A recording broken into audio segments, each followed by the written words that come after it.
Bonjour, bienvenue chez Iwat. Aujourd'hui, nous allons voir ensemble comment remplacer le pneu avant sur la Urban Glide e-Cross Pro. Munissez-vous d'une clé Allen de 8 mm et d'une clé plate de 17 pour dévisser l'axe de roue.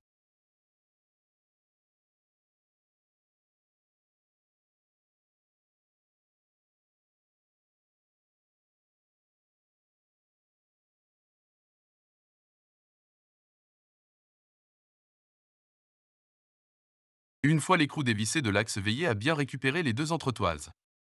Elles sont nécessaires à la bonne fixation et tenue de la roue avant sur la fourche.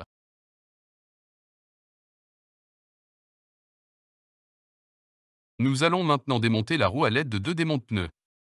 Aidez-vous de vos genoux pour enfoncer l'extrémité du pneu à l'intérieur de la jante, cela permet de libérer de l'espace de l'autre côté pour déjanter le pneu sans forcer.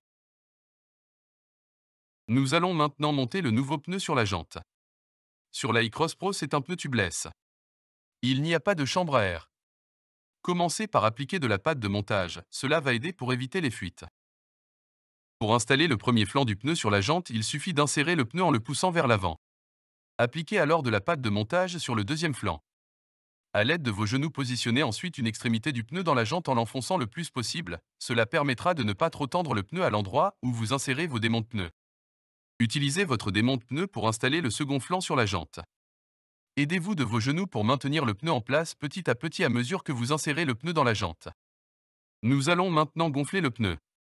Avec un pneu tubeless, il faut faire claquer les flancs sur la jante afin de ne pas avoir de fuite d'air. Pour ce faire, nous vous conseillons d'utiliser un compresseur pour injecter de l'air à forte pression. Cela permettra de claquer le pneu facilement sur la jante. Vous pouvez aussi faire un mouvement de pompe sur le pneu lors du gonflage, cela facilitera le claquage du pneu. Pour la pression, nous préconisons un gonflage à 3,5 bars. Pour remonter la roue sur la fourche, il faut dans un premier temps insérer l'axe de roue. Puis positionner de l'autre côté l'entretoise la plus longue. On peut alors réinstaller la roue en veillant à bien insérer le disque de frein dans l'étrier de l'autre côté. On peut alors insérer l'axe de roue dans la jante jusqu'à la sortie de la jante. On va ensuite insérer la deuxième entretoise, puis enfoncer l'axe de roue jusqu'à son extrémité. Il ne reste alors plus qu'à repositionner l'écrou et serrer ce dernier. On espère que ce tuto vous a plu. Vous pouvez retrouver ce pneu sur notre site iwat.fr. Le lien est en description. N'hésitez pas à vous abonner, laisser un pouce bleu et commenter la vidéo. À bientôt chez Iwat pour un nouveau tuto.